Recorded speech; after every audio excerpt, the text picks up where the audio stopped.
Hello everyone, welcome back. Welcome to part 4 of PYQs on fundamental right. और इससे पहले हमने 3 वीडियोस में question number 1 to question number 45 जो है वो कवर अप कर लिया है। इस वीडियो में यानी पार्ट 4 में थोड़े क्वेश्चंस जो हैं वो सिंपल वाले मिलेंगे, कुछ क्वेश्चंस, बाकी जो क्वेश्चंस रहेंगे वो ट्रैप क्वेश्चंस है, इसलिए आपको फोकस के साथ इस वीडियो को पूरा देखना है बिना स्किप किए हुए। तो चलिए स्टार्ट करते हैं आज का वीडियो। Question number 46। तो ये एक सिंपल क्वेश्चन है। मैच द फॉलोइंग का आर्टिकल्स दिए हुए हैं एंड प्रोविजंस दिए हुए हैं। हमें मैच करना है कि कौन सा आर्टिकल कौन से प्रोविजन की बात करता है। सो पहला आर्टिकल दिया हुआ है आर्टिकल नंबर 16 क्लॉज 2। तो आर्टिकल नंबर 16 जो है वो किससे रिलेटेड है? तो वो पब्लिक एम्प्लॉयमेंट से रिलेटेड है। तो यहाँ पे हम लिस्ट में देख रहे हैं कि फर्स्ट जो स्टेटमेंट दिया हुआ है, प्रोविजन दिया हुआ है, वो कह रहा है that no person shall be discriminated against in the matter of public employment. तो जी हाँ, ये आर्टिकल एंड प्रोविजन जो है वो सही तरीके से मैच किए हुए हैं। ठीक है, तो बाकी हम यहाँ पे सी और डी ऑप्शन जो है वो काट देंगे, क्योंकि ए के साथ फोर्थ जो है वो मैच नहीं होगा। तो दो हमने एलिमिनेट कर दिया, अब बाकी हमें देखना है। So article number 29 clause 2।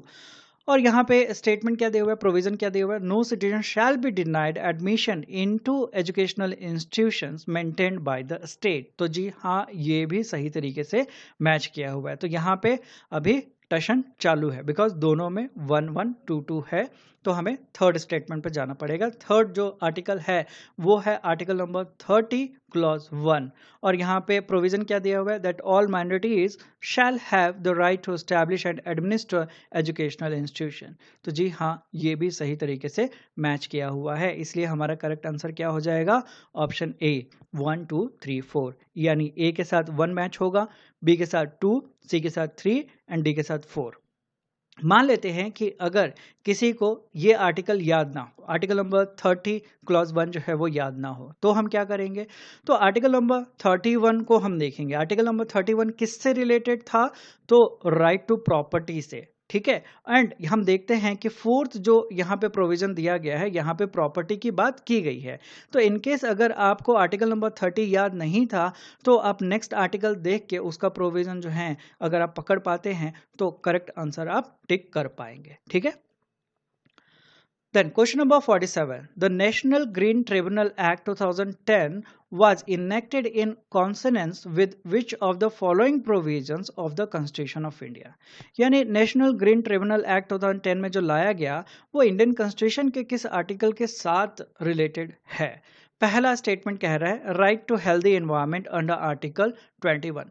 क्या right to life and personal liberty के तहत ही राइट टू हेल्दी एनवायरनमेंट जो है वो फॉल होगा? और क्या उससे रिलेटेड है नेशनल ग्रीन ट्रिब्यूनल एक्ट? तो जी हाँ, तो फर्स्ट स्टेटमेंट जो है वो सही है।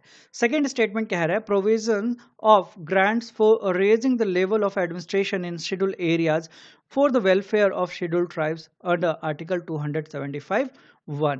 तो जी नहीं, ये यहाँ पे स्टेटमेंट जो है वो फिट नहीं बैठता है हमारे दिए हुए क्वेश्चन के साथ। ठीक है, third statement powers and functions of the Gram Sabha under article number 243A। तो ये भी हमारा आंसर जो है नहीं होगा, इसलिए करेक्ट आंसर क्या है? Option A, 1 only. Then again ये एक सिंपल क्वेश्चन है। यहाँ पे आर्टिकल्स दिए हुए हैं और प्रोविजंस दिए हुए हैं, हमें मैच करके बताना है कि कौन सा आर्टिकल कौन से प्रोविजन को होल्ड करता है। सो आर्टिकल नंबर 14 किसकी बात करता है? इक्वलिटी बिफोर लॉ की। तो पहला वाला स्टेटमेंट जो है वो सही तरीके से मैच किया हुआ है, पहला वाला आर्टिकल। ठीक है, then article number 15, the state shall not discriminate on grounds of religion, race, caste, sex, place of birth. तो हाँ, ये भी सही तरीके से मैच किया हुआ है। Article number 16। और यहाँ पे अगर हम थर्ड आर्टिकल पे न जाए और यहाँ पे हम अगर ऑप्शंस को एलिमिनेट करें तो पहला और दूसरा जो है वो हमारा मैच हो गया है, तो करेक्ट आंसर हमें मिल गया है ऑप्शन ए।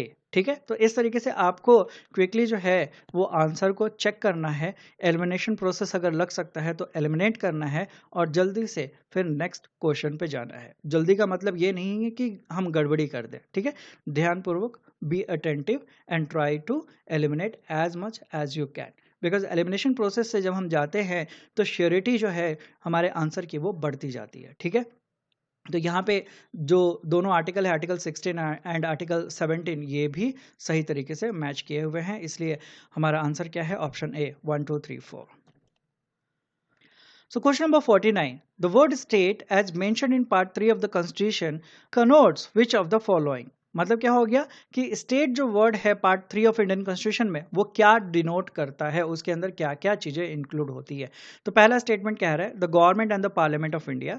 देन सेकेंड स्टेटमेंट कह रहा है the government and the legislature of each of the states. Then third कह रहा है स्टेटमेंट ऑल लोकल और other authorities within the territory of India और under the control of the government of India.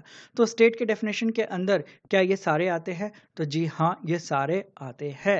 So state का definition जो है वो आपको पता होना चाहिए कि स्टेट के अंदर क्या क्या चीजें आती है। तो सेंट्रल गवर्नमेंट, ठीक है, यानी central executive, central legislature, state government में स्टेट एग्जीक्यूटिव, स्टेट लेजिस्लेचर और जितनी भी लोकल या फिर अदर अथॉरिटीज है जो इंडियन टेरिटरी में है, जो गवर्नमेंट ऑफ इंडिया के कंट्रोल में है या स्टेट गवर्नमेंट के कंट्रोल में है, वो सब स्टेट के दायरे में आते हैं। Question number 50. Which of the following is are true according to Article 13? Article 13 से रिगार्डिंग यहाँ पे दो स्टेटमेंट दिए गए, हमें बताना है कि ये स्टेटमेंट जो है वो सही है कि गलत है। All the laws in force in India before commencement of the Constitution shall be void if inconsistent with Part 3 of Indian Constitution। मतलब यहाँ पे पहला स्टेटमेंट क्या कह रहा है कि भारत का संविधान जब लागू किया गया उससे पहले जो भी लॉज थे, अगर वो पार्ट 3 ऑफ इंडियन कॉन्स्टिट्यूशन के साथ इनकंसिस्टेंट है, यानी ऐसे कोई लॉज पहले से एग्जिस्ट कर रहे थे जो आज के टाइम के जो फंडामेंटल राइट्स है उनके साथ अगर कंपेयर किया जाए तो वो फंडामेंटल राइट को वायलेट करेंगे, तो क्या ऐसे जो लॉज थे उनको नल एंड वाइड घोषित किया गया है? क्या कहा गया है कि वैसे जो लॉज रहेंगे वो वैध नहीं रहेंगे? तो जी हाँ, ऐसा कहा गया है, इसलिए पहला जो स्टेटमेंट है वो सही है। Then second statement, the state shall not make any law which takes away rights conferred by part 3। Second statement यहाँ पे कह रहा है कि कोई भी ऐसा लॉ नहीं बनाया जाएगा जिसके इंप्लीमेंट करने की वजह से लोगों का फंडामेंटल राइट जो पार्ट 3 ऑफ इंडियन कॉन्स्टिट्यूशन में दिया गया है उसका हनन हो। तो जी हाँ, ये स्टेटमेंट भी सही है, इसलिए करेक्ट आंसर क्या हो जाएगा? C, both 1 and 2। So question number 51. In which case did the Supreme Court declare that fundamental rights had an unparalleled position? तो कौन से केस में सुप्रीम कोर्ट ने कहा है कि फंडामेंटल राइट जो है वो बहुत ही इंपॉर्टेंट है, उसको हम डिनाई नहीं कर सकते हैं या फिर उसके ऊपर डीपीएसपी को हम नहीं लगा सकते हैं? फंडामेंटल राइट की इंपॉर्टेंस की बात जो है कौन से केस में कही गई है? अगर सिंपल तरीके से मैं सवाल पूछना चाहूं तो ये मैं कहूंगा। तो वो कौन सा केस था? वो केस था Romesh Thapa versus state of Madras का केस। ठीक है, इस केस के जजमेंट में सुप्रीम कोर्ट ने क्या कहा था? इस केस के जजमेंट में सुप्रीम कोर्ट ने कहा था that freedom of speech that is under article 19 is essential for democracy. ठीक है, तो करेक्ट आंसर क्या है? Romesh Thapar versus state of Madras. So question number 52. Which of the following is are true according to Article 13? Article 13 से regarding यहाँ पे statement दिए गए हैं, हमें बताना है कि कौन सा या कौन से स्टेटमेंट्स सही हैं। ठीक है, पहला स्टेटमेंट कह रहा है law includes ordinance, order, bylaw, rule, regulation, notification etcetera. क्या लॉ के डेफिनेशन में ये सारी चीजें आ जाती है अंडर आर्टिकल 13? तो जी हाँ, ये सारी चीजें आ जाती हैं। देन सेकेंड स्टेटमेंट कह रहा है no provisions in this article shall apply to any amendment of the constitution under article number 368।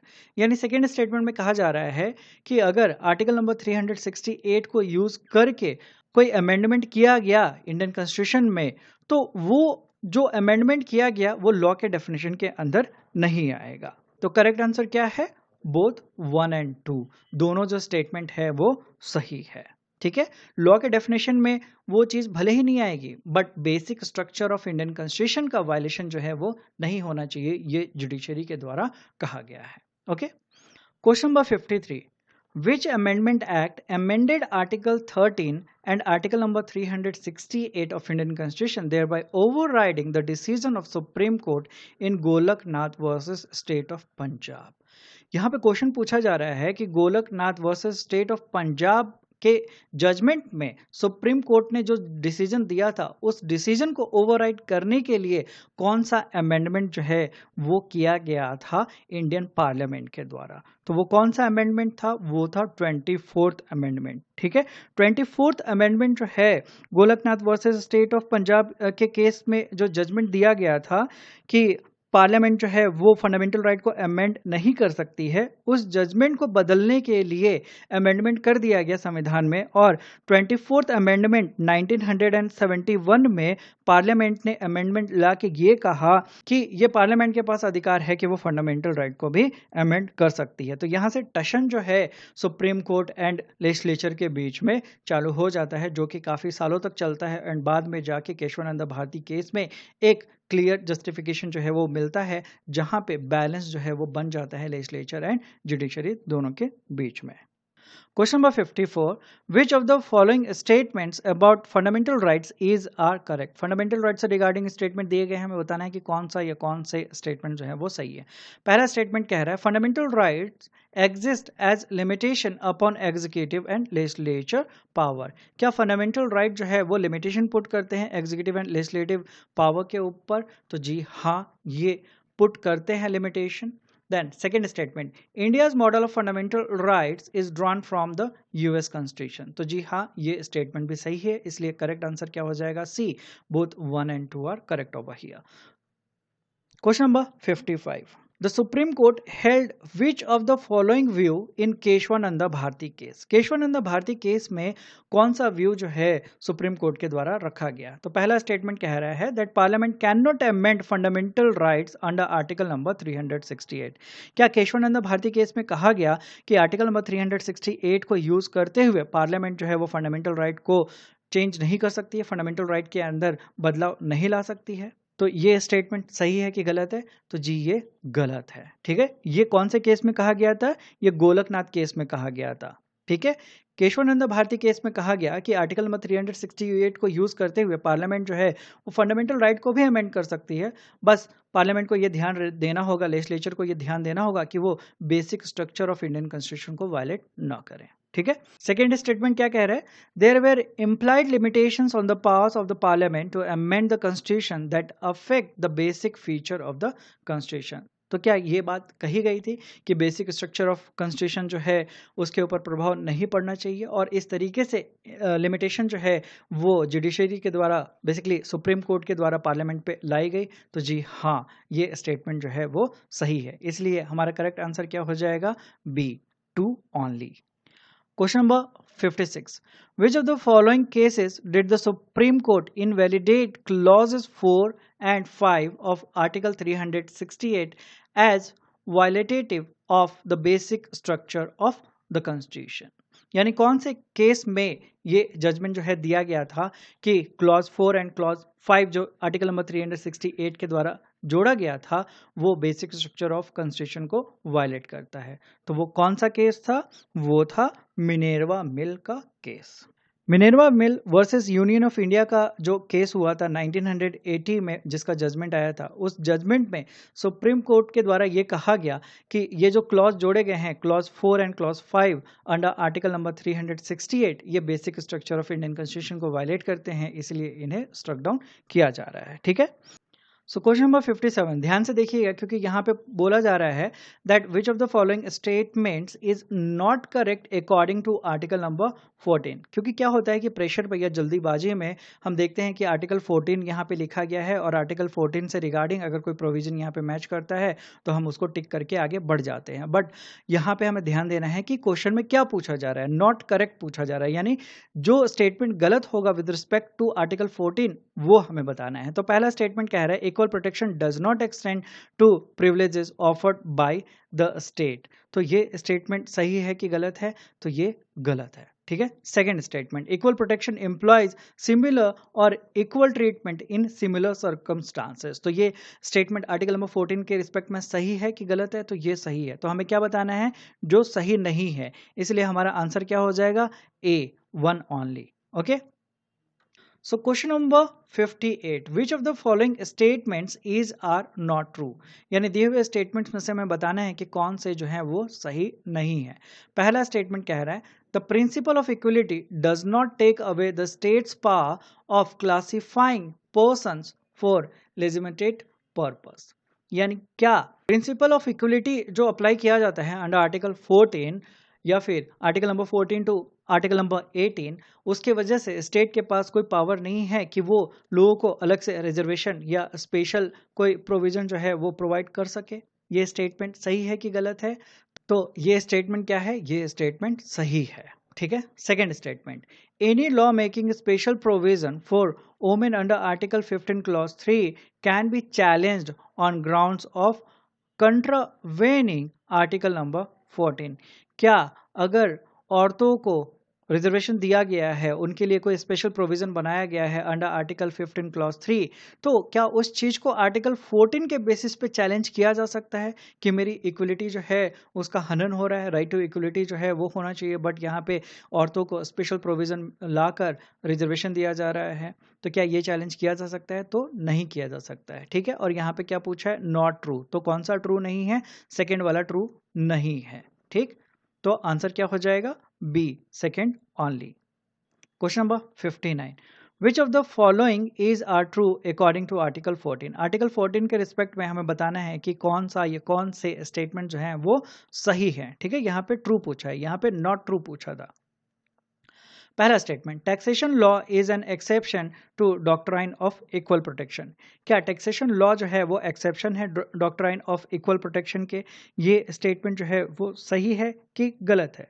तो ये स्टेटमेंट यहाँ पे गलत हो जाता है। ठीक है। Taxation laws are not exceptions.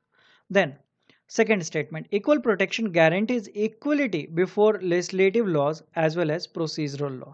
Equality की जो बात की गई है, इक्वल प्रोटेक्शन की जो बात की गई है, उसका ये मतलब है कि आपको इक्वलिटी दिया जाएगा लेजिस्लेटिव लॉ के सामने एंड प्रोसीजरल लॉ के सामने, सारे कानूनों के सामने बराबरी जो है वो रखी जाएगी। ये स्टेटमेंट सही है कि गलत है? तो ये स्टेटमेंट जो है वो सही है, इसलिए हमारा करेक्ट आंसर क्या हो जाएगा? To only. बी जो है वो करेक्ट आंसर है हमारा यहाँ पे।